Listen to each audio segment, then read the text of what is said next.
JavaScript में किसी भी एरे के एलिमेंट्स को कैसे एक एक करके एक्सेस करते हैं या उसे एक्सेस करके कैसे उस पर ऑपरेशन परफॉर्म करते हैं, इसके आज हम दो मेथड्स देखेंगे। तो सबसे पहले देखेंगे फॉर ऑफ मेथड और सेकंड देखेंगे फॉर ईच मेथड। तो सबसे पहले हम फॉर ऑफ मेथड को देखते हैं। तो फॉर ऑफ मेथड में सबसे पहले हम एक एरे को डिफाइन करेंगे। लेट्स से हमारे पास एक एरे है जिसके अंदर 20, 30, 40, 50, 60 ऐसे एलिमेंट्स है। अब हम इस पर फॉर लूप लगाएंगे।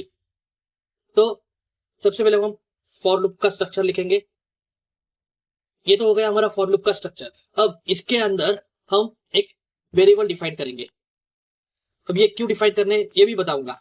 सबसे पहले हमने एक वेरिएबल डिफाइन किया, फिर ऑफ कीवर्ड को लिखना है और उसके बाद हमारे एरे का नाम। अब एलिमेंट को एक्सेस करके क्या ऑपरेशन परफॉर्म करना है, लेट्स से हमें प्रिंट करना है, तो हम इसमें कंसोल लॉग लिखेंगे और जो हमने वेरिएबल वहां ऊपर डिफाइन किया था फॉर के अंदर उसे यहाँ लिखना है फॉर कंसोल लॉग में, जिससे हमने नम डिफाइन किया था। तो फॉर के अंदर एक वेरिएबल डिफाइन किया, ऑफ कीवर्ड लगाने के बाद एरे का नाम लिया और इसी एरे के हर एक एलिमेंट हमारे नम पे स्टोर होंगे और ये नम हमारा यहाँ प्रिंट होगा। तो हम इसे प्रिंट करके देखते हैं। तो देखो एरे के हर एक एलिमेंट हमें यहाँ एक एक करके मिल गए।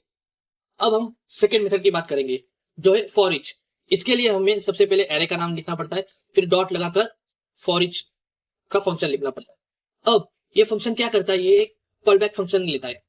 जैसे हमने यहाँ कॉल बैक फंक्शन दिया मीन्स हम यहाँ एरो फंक्शन देंगे।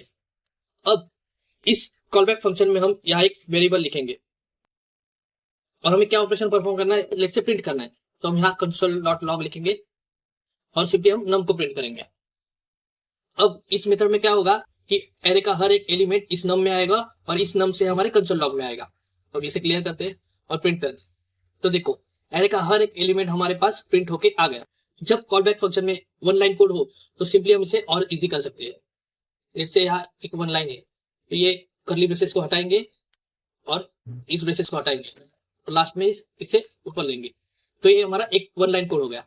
तो फिर से इसे प्रिंट करके देखते हैं। तो देखो प्रिंट हो गया।